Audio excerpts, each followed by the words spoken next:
Sri motivation YouTube சேனலுக்கு வந்திருக்கிற உங்கள் எல்லாரையும் அன்போடு வரவேற்கிறேன். இந்த யூடியூப் சேனலில் சிந்தனையை தூண்டக்கூடிய குட்டி குட்டியான அழகான கதைகளை தான் நம்ம பார்க்க போகிறோம். வாங்க கதைக்குள்ளே போகலாம். இன்னைக்கு நம்ம பார்க்க போகிற குட்டி கதை, படைப்பவர்கள் நீராக நிரம்புவார்கள். ஒரு புல்லாங்குழல் வியாபாரி ஒருத்தர் வித்தியாசமான புல்லாங்குழல்களை விற்க முயற்சி செய்து கொண்டிருந்தார். விலை அதிகமாக இருந்ததால யாருமே அவங்க கிட்ட வாங்கவே இல்லை. ஜன்னல் வழியாக அதை பார்த்து கொண்டே இருந்தாரு ஒரு பெண்மணி. அவங்களுக்கு அந்த புல்லாங்குழல் மேல மிகவும் ஆர்வம் ஏற்பட்டது. அப்பொழுது அந்த ஒரு பெண்மணி மாத்திரம் நிறைய பணங்களை கொடுத்து அதை வாங்கினான். இவ்வளவு விலை கொடுத்து இதை வாங்குறாளே அப்படின்னு எல்லாருமே வியந்து அதை பார்த்தபடியே இருந்தாங்க.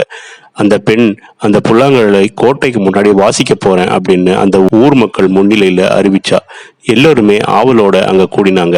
அவள் சுந்தர ராகத்தோடு வாசித்த பிறகுதான் தெரிந்தது அவளுக்கு இதில் தேர்ச்சி பெற்றவள் அப்படின்னு. நான் நிறைய படிச்சிருக்கேன். இந்த ராகத்தை விட நிறைய ராகங்களை என்னால நன்றாக பணியாற்ற முடியும். என்னுடைய திறமையை வெளிப்பட எனக்கு வாய்ப்பு தாருங்க அப்படின்னு அந்த கோட்டை முன்னாடி நின்று அவ கேட்டா. இதை பார்த்து கொண்டே இருந்தாங்க மக்கள். ஆரவாரத்துடன் ஆர்ப்பரித்தாங்க. ஒரு பணக்காரர் அவரை வேலைக்கு அமர்த்தினார். அவளும் நல்ல செல்வாக்கையும் பெற்றா. சாமானிய உத்தியோகத்தில் இருப்பவர்களுக்கும் படைப்பு திறனை பதக்கம் அணிவித்து மாலை, மகிழ்ச்சி போன்றவற்றை அணிவிக்கிறது அப்படிங்கிறத இதுல நம்ம தெரிந்து கொள்ளலாம்.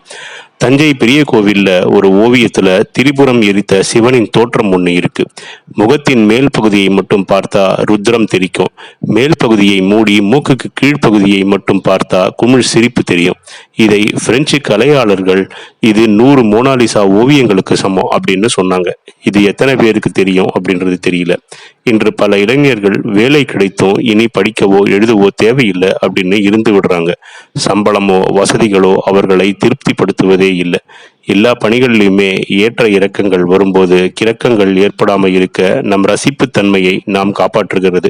ரசிப்புத்தன்மை மிகவும் அவசியமான ஒன்று.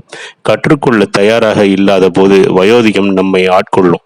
நல்ல படைப்பு ஊற்றெடுக்கும் போது நமக்கு ஏற்படும் இன்பத்தை எந்த சொற்களாலும் விவரிக்கவே முடியாது. அவரவர்கள் அளவில் அனைவருமே படைப்பாளர்களாக பரிணமிக்க முடியும். இன்றும் உலகம் நம்பிக்கைக்குரியதாக இருப்பது படைப்பாளிகள் இருப்பதால தான். படைப்பவர்கள் எல்லா இடங்களிலுமே நீராக நிரம்புவாங்க. அவர்களின் மகிழ்ச்சியை யாரும் திருடவே முடியாது. உங்களுக்கு பிடிச்ச துறையில் உங்களுடைய கவனம் முழுவதையுமே செலுத்துங்க. படைப்பு திறன் அப்படிங்கிறது கடவுள் கொடுத்த வரம். அந்த வரம் உங்கள் கையில் இருக்கும் பொழுது ஒரு நாள் இல்லை ஒரு நாள் அந்த படைப்பு திறனே உங்களை வாழ்க்கையில் ஒரு மிகப்பெரிய உயரத்திற்கு கொண்டு செல்லும் அப்படிங்கிறது தான் உண்மை.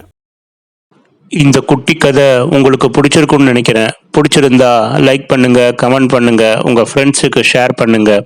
நன்றி.